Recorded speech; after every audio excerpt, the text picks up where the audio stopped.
போரும் அமைதியும். இதன் ஆசிரியர் லியோ டால்ஸ்டாய். பாகம் 2, பகுதி 19. 6வது சாசியர் படை எதிர்த்து தாக்கியதால் நமது வலது பக்கவாட்டில் துருப்புகளை பின்வாங்குவது சாத்தியமாக இருந்தது. எல்லோரும் மறந்துவிட்ட டுஷியனுடைய பீரங்கி படை யுத்தகலத்தின் நடுவில் இருந்தது. அதுதான் ஷான் கிராபர்ன் கிராமத்திற்கு நெருப்பு வைத்தது. அதுதான் பிரெஞ்சுக்காரர்களின் முன்னேற்றத்தையும் தாமதப்படுத்தியது. காற்று வேகமாக அடித்தபடியால் நெருப்பு பரவியது.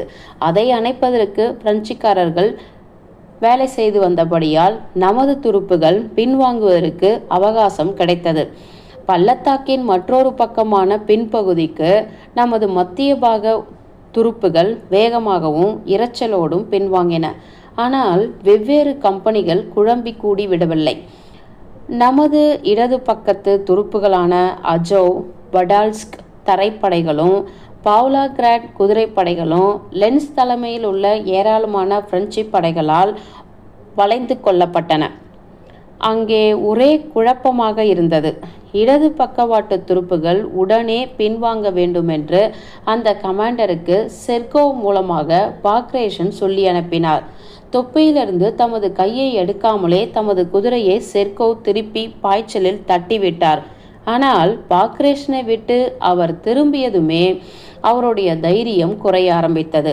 அவர் பீதியால் பீடிக்கப்பட்டார். அதனால் அபாயகரமான இடத்திற்கு அவரால் போக முடியவில்லை. இடது பக்கவாட்டை அவர் போய் அடைந்தார். ஆனால் போர் முனைக்கு அவர் போகாமல் கமாண்டரையும் அவருடைய அதிகாரிகளையும் எங்கே அவர்கள் இருக்க மாட்டார்களோ அங்கேயெல்லாம் தேடி பார்க்க ஆரம்பித்தார். அதனால் பாக்ரேஷனின் உத்தரவை அவர் சேர்ப்பிக்கவே இல்லை. பிராவ்னா என்ற இடத்தில் குட்டுஜோ பார்வையிட்ட ஒரு பட்டாளத்தில் டோலாகாவ் சிப்பாயாக வேலை பார்த்து வந்தார்.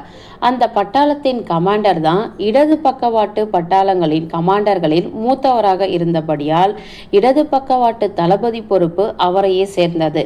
இடது பக்கவாட்டின் கடைசி முனையில் உள்ள பட்டாளத்திற்கு கமாண்டராக பாவ்லாகிராட் பட்டாளத்தின் கமாண்டரை நியமித்திருந்தார்கள். அதில்தான் ராஸ்டோ வேலை பார்த்து வந்தார். இப்பொழுது அங்கே ஒரு தகராறு கிளம்பியது. அந்த 2 கமாண்டர்களுக்கும் ஒருவர் மீது ஒருவருக்கு மிகுந்த எரிச்சல் ஏற்பட்டது. வலது பக்கவாட்டில் சண்டை ஆரம்பமாகி வெகு நேரத்திற்கு பின்னால் பிரெஞ்சுக்காரர்கள் முன்னேறி வர ஆரம்பித்த பிறகு இந்த 2 கமாண்டர்களும் ஒருவரை ஒருவர் பழிக்கும் நோக்கத்தோடு வாக்குவாதம் ஆரம்பித்தார்கள். ஆனால் குதிரைப்படையோ காலாட்படையோ உடனே ஆரம்பமாக வேண்டிய சண்டைக்கு தயாராகவே இல்லை. சிப்பாய்களிலிருந்து ஜெனரல்கள் வரையில் அவர்கள் யுத்தத்தை எதிர்பார்க்கவே இல்லை.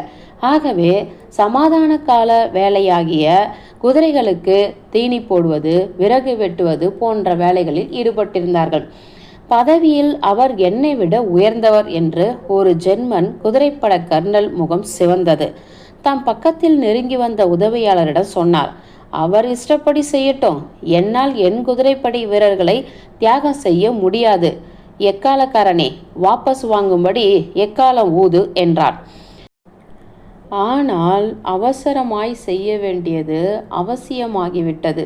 பீரங்கி குண்டுகளும் துப்பாக்கி குண்டுகளும் கலந்து வலது பக்கத்திலும் மத்திய பாகத்திலும் இடி போல முழங்கிக் கொண்டிருந்தன. லென்ஸ் என்பவருடைய குறிப்பார்த்து சுடும் வீரர்களின் தொப்பிகள் மில் அணையை கடப்பது ஏற்கனவே தெரிய ஆரம்பித்தன. துப்பாக்கி சுடும் தூரத்திற்கு 2 மடங்கிற்கு அப்புறமாக அவர்கள் தங்கள் துருப்புகளை அணிவகித்து கொண்டிருந்தார்கள். காலாட்படையின் தளபதி தமது குதிரையை நோக்கி கேந்தி சென்று தமது குதிரையில் ஏறினார். ஏறிய பின்பு நிமிர்ந்து உட்கார்ந்து பாவ்லாகிராட் கமாண்டரிடம் சவாரியை விட்டார். கமாண்டர்கள் இருவரும் மரியாதையான தலைவணக்கங்களோடு சந்தித்தார்கள். ஆனால் அவர்கள் உள்ளங்களில் இரகசியமாய் தூவேசம் இருந்து கொண்டிருந்தது. மறுபடியும் ஒரு தடவை சொல்கிறேன் கர்னல் என்றார் ஜெனரல். எனது வீரர்களில் பாதி பேரை காடுகளில் விட்டுவிட முடியாது. உம்மை நான் கெஞ்சுகிறேன், உமது படையை அணிவகுத்தி நிறுத்தி தாக்குதலுக்கு தயார் செய்யும் என்றார். நான் உம்மை கெஞ்சுகிறேன், உமக்கு சம்பந்தப்படாத வேலைகளில் நீர் கலக்க வேண்டாம் என்று கர்னல் கோபத்தோடு திடீரென்று பதிலளித்தார். நீர் மட்டும் குதிரைப்படையில் இருந்திருந்தால். நான் குதிரைப்படையில் இல்லை, கர்னல், ஆனால் நான் ஒரு ருஷ்ய ஜெனரல். உமக்கு அந்த விஷயம் தெரியாமல் இருந்தால். நன்றாய் தெரியும் மேன்மை தங்கியவரே என்று திடீரென்று கர்னல் கத்தினார். அவர் முகம் சிவந்தது. தமது குதிரையை தார் சக்கரத்தால் குத்தினார். நீர் தயவு செய்து முன்னணிக்கு வந்து அங்குள்ள நிலைமை மோசமாய் இருப்பதை பார்க்க விரும்புகிறீரா? உமது திருப்திக்காக என்னுடைய வீரர்களை நான் நாசம் செய்ய முடியாது. உம்மையே நீர் மறந்து விடுகிறீர் கர்னல். என்னுடைய திருப்தியை பற்றி நான் யோசித்து கொள்ளவில்லை. அம்மாதிரி பேசுவதை நான் அனுமதிக்கவும் முடியாது. கர்னலின் கோப கூச்சல்களை தமது வீரத்தனத்திற்கு விடும் சவால் என்று ஜெனரல் கருதினார். தமது மார்பை விரித்து கொண்டு கர்னலோடு முன்னணிக்கு சவாரி செய்தார். அவர்களுடைய அபிப்பிராய பேதங்களை தோட்டாக்களுக்கும் மத்தியில் தீர்த்து கொள்ளலாம் என்று நினைப்பது போல போனார்கள். அவர்கள் யுத்த முனையை போய் சேர்ந்தார்கள். பல தோட்டாக்கள் அவர்களை தாண்டி பறந்தன. அவர்களோ அங்கே மௌனமாக நின்று கொண்டிருந்தார்கள். புதிதாக அந்த முனையிலிருந்து பார்ப்பதற்கு எதுவும் இல்லை. முன்னால் அவர்கள் எங்கு நின்றிருந்தார்களோ அங்கேயே ஒரு விஷயம் தெளிவாக தெரிந்தது. அதாவது பிரெஞ்சுக்காரர்கள் நமது இடது பக்கவாட்டை வளைந்து கொண்டிருந்தார்கள். மத்தியிலுள்ள கரடுமுரடான புதர்கள் நிரம்பி பூமியில் குதிரைப்படையை கொண்டு எதுவும் செய்ய முடியாது. ஜெனரலும் கர்னலும் கடுமையாகவும் குறிப்பாக சண்டைக்கு தயாராக நிற்கும் இரண்டு போர் சேவல்களைப் போல ஒருவரை ஒருவர் பார்த்தார்கள். ஒருவர் மற்றவரிடம் கோழைத்தனத்தை கண்டுபிடிக்க வீணாக முயற்சி செய்தார். ஆனால் இருவரும் பரீட்சையில் தேர்ந்துவிட்டார்கள். அங்கு பேசுவதற்கு எதுவுமே இல்லை.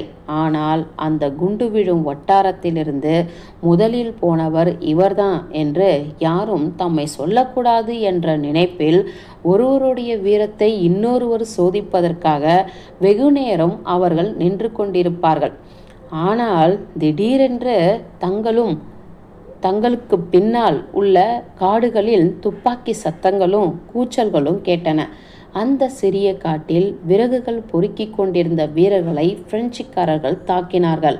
காலால் படையோடு சேர்ந்து குதிரை வீரர்களும் பின்வாங்குவது என்பது இனி சாத்தியமே இல்லை. இடது பக்கத்தில் பின்வாங்கும் வழியை பிரெஞ்சுக்காரர்கள் துண்டித்து விட்டார்கள். நிலைமை எவ்வளவு எக்கச்சக்கமாக இருந்தாலும் ஒழுங்கான முறையில் ஒரு தாக்குதலை நடத்தி தங்களுக்குள் ஒரு பாதையை ஏற்படுத்தி கொள்ள வேண்டியது அவசியமாகிவிட்டது. ராஸ்டோவ் சேவை செய்து வந்த குதிரைப்படையில் வீரர்கள் மீண்டும் தங்கள் குதிரைகள் மீது ஏறி முடிக்கும் முன்பாகவே எதிரிகள் அங்கு வந்துவிட்டார்கள். என்ஸ் நதியின் பாலத்தில் முன்னால் நடந்தது போலவே இந்த குதிரைப்படைக்கும் எதிரிகளுக்கும் மத்தியில் எதுவுமே இல்லை. மீண்டும் அதே நிச்சயமில்லாத பயங்கலந்த எல்லைக்கோடு அவர்கள் முன்பு காணப்பட்டது. உயிர் உள்ளவர்களுக்கும் மாண்டு போனவர்களுக்கும் மத்தியில் உள்ள எல்லைக்கோடு போல அது தோன்றியது. இந்த கண்காணாத எல்லைக்கோட்டை பற்றி எல்லோருக்கும் புரிந்தது. ஆனால் அதை கடப்பதா வேண்டாமா, கடப்பதென்றால் எப்படி கடப்பது என்ற விஷயமே எல்லோரையும் ஆட்டிப்படைத்தது. கர்னல் முன்னணிக்கு போனார். தம்மிடம் அதிகாரிகள் கேட்ட கேள்விகளுக்கு கோபமாக பதிலளித்தார். தமது வழிப்படியே நடப்பதற்கு துணிந்து வற்புறுத்துவரைப் போல ஒரு உத்தரவு பிறப்பித்தார். ஒருவரும் நிச்சயமாக எதையும் சொல்லவில்லை. ஆனால் தாக்குதல் நடக்கப் போகிறது என்ற வதந்தி குதிரைப்படையில் பரவியது. அணிவகுத்து நிற்கும்படி உத்தரவு முழங்கியது. உடனே உரைகளிலிருந்து பட்டாக்கத்திகளை உருவும் சத்தங்கள் ஒலித்தன. ஆனால் இன்னமும் ஒருவரும் அசையவில்லை. இடது பக்கவாட்டில் உள்ள காலாட்படையும் குதிரைப்படையும் என்ன செய்வதென்று தங்கள் கமாண்டருக்கு தெரியவில்லை என்று நினைத்தார்கள். இந்த தீர்மானமற்ற தன்மை தானே துருப்புகளிடம் பரவியது. அவர்கள் மட்டும் சீக்கிரமாக செய்வதாயிருந்தால் என்று ராஸ்டோவ் நினைத்தார். தம்முடைய குதிரைப்படை தோழர்களிடமிருந்து அடிக்கடி கேட்டு வந்திருக்கிற அந்த போராட்டம் கடைசியாக வந்துவிட்டது என்றும் அதன் இன்பத்தை தாம் அனுபவிக்கப் போவதாகவும் அவர் நினைத்தார். கடவுள் உங்களுடன் இருப்பாராக வாலிபர்களே, தாக்குங்கள், வேகமாக தாக்குங்கள் என்று டெனேசாவின் குரல் முழங்கியது. குதிரைகளின் பின்னங்கால்கள் அசைய ஆரம்பித்தன. ராஸ்டோவின் குதிரை கடிவாளத்தை இழுத்து கொண்டு தானாகவே கிளம்பியது. தமது இடது பக்கத்தில் தமது குதிரை வீரர்களின் முன்னணிகளை ராஸ்டோவ் பார்த்தார். அதற்கு முன்னால் கருப்பு வரிசை தெரிந்தது. அது என்னது என்பதை தெளிவாய் அவரால் பார்க்க முடியவில்லை. ஆனால் அது எதிரியாகத்தான் இருக்கும் என்று நினைத்தார்.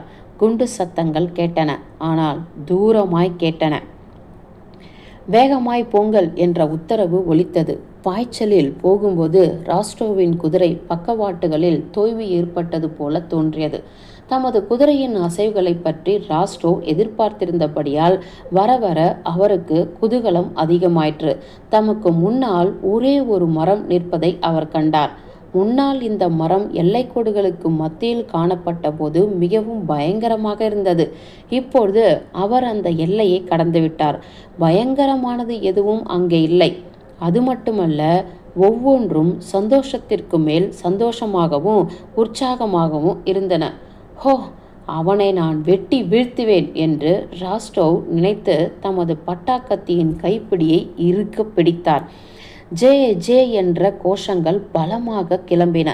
யாராவது எனக்கு எதிராக இப்பொழுது வந்து பார்க்கட்டும் என்று ராஸ்டோவ் நினைத்து கொண்டு தமது தார் சக்கரத்தினால் தமது ரூக் என்ற குதிரையை அழுத்தினார். அது முழு பாய்ச்சலில் கிளம்பி ஓடியது. அதனால் மற்றவர்களையெல்லாம் தாண்டி போய் கொண்டிருந்தார். எதிராக எதிரிகள் தெரிய ஆரம்பித்தார்கள். திடீரென்று விளார்கட்டை போன்ற ஒன்று குதிரைப்படையின் மேலாக பாய்ந்து செல்வது போல தோன்றியது. அதை வெட்டுவதற்காக ராஸ்டோவ் தமது பட்டாக்கத்தியை மேலே உயர்த்தினார். அதே வினாடியில் மிக்கைல் டென்கோ என்ற வீரர் இவருக்கு முன்னால் போய்கொண்டிருந்த போது திடீரென்று இவரை விட்டு விலகி வெகு தூரம் போய்விட்டார். அசாதாரணமான வேகத்தில் தாம் முன்னால் போவது போலவும், ஆனால் அதே சமயத்தில் தாம் இருந்த இடத்திலேயே இருப்பது போலவும் சொப்பனத்தில் காணுவது போல ராஸ்டோவ் உணர்ந்தார். அவருக்கு பின்னால் அவருக்கு பழக்கமான ஒரு குதிரை வீரர் பண்டார் சூக் என்பவர் அவர் மீது தடுக்கி கோபத்தோடு அவரை பார்த்தார். பண்டார் சூக்கின் குதிரை சற்று விலகி அந்த இடத்தை விட்டு பாய்ச்சலில் ஓடியது. இது என்ன, நான் மட்டும் அசையாமல் இருக்கிறேன்? நான் விழுந்து விட்டேன், நான் கொல்லப்பட்டேன் என்று ராஸ்டோவ் தாமே கேள்வி கேட்டு தாமே பதில் சொல்லி கொண்டிருந்தார். அந்த வயலின் மத்தியில் அவர் மட்டும் தனியாக இருந்தார்.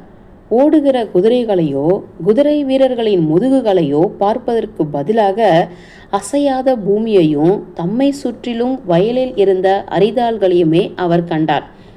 அவருடைய கைக்கு கீழாக வெதுவெதுப்பான இரத்தம் வந்து கொண்டிருந்தது. இல்லை, நான் காயமடைந்திருக்கிறேன், என்னுடைய குதிரை கொல்லப்பட்டு விட்டது என்றார். ரூக் முன்னங்கால்களில் எழுந்திருக்க முயன்றது. மீண்டும் கீழே விழுந்துவிட்டது.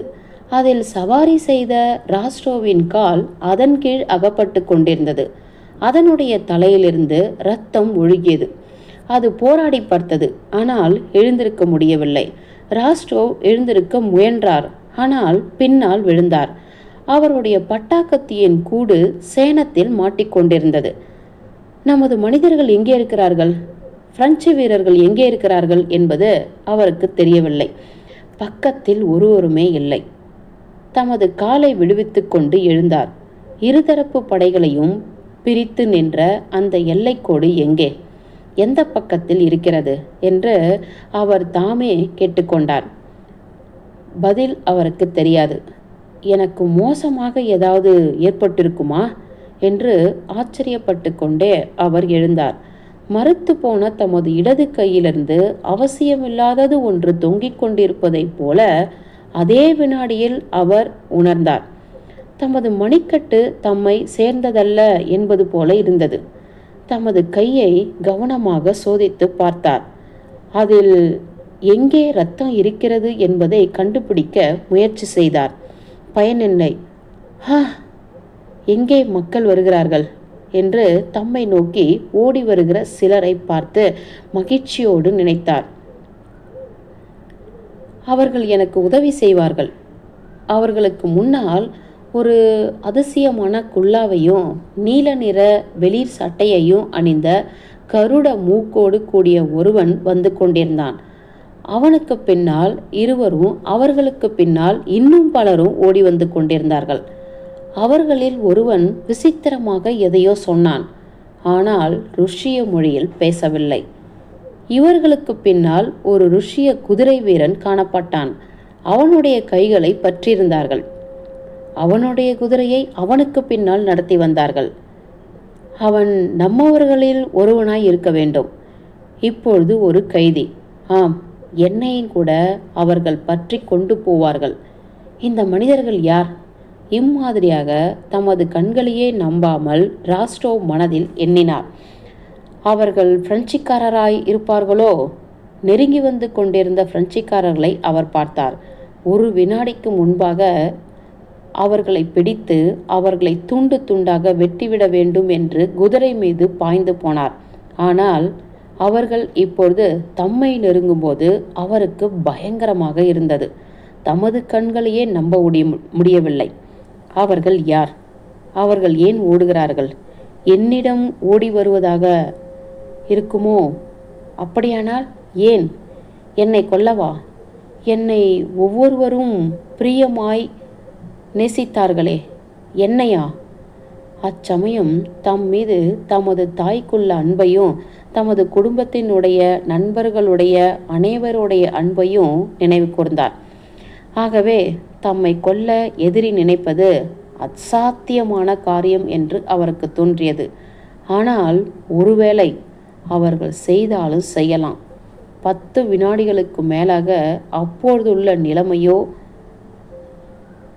அல்லது அந்த இடத்தை விட்டு நகரவோ இல்லாமல் அங்கேயே நின்று கொண்டிருந்தார். கருட மூக்கொண்ட அவன் முன்னால் வந்த பிரெஞ்சுக்காரன் அதற்குள்ளாக மிகவும் நெருங்கிவிட்டான். அவனுடைய முகத்தில் தோன்றிய தோற்றங்களை கூட நன்றாக பார்க்க முடிந்தது.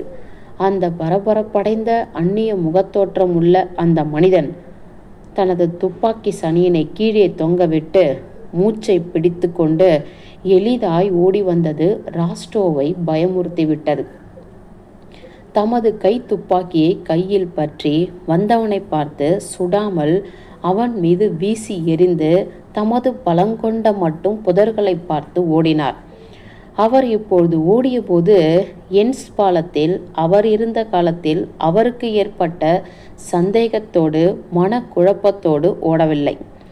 வேட்டை நாய்களிடமிருந்து தப்புவதற்கு ஒரு முயல் எப்படி ஓடுமோ அந்த உணர்ச்சியே அவருக்கு இப்பொழுது இருந்தது.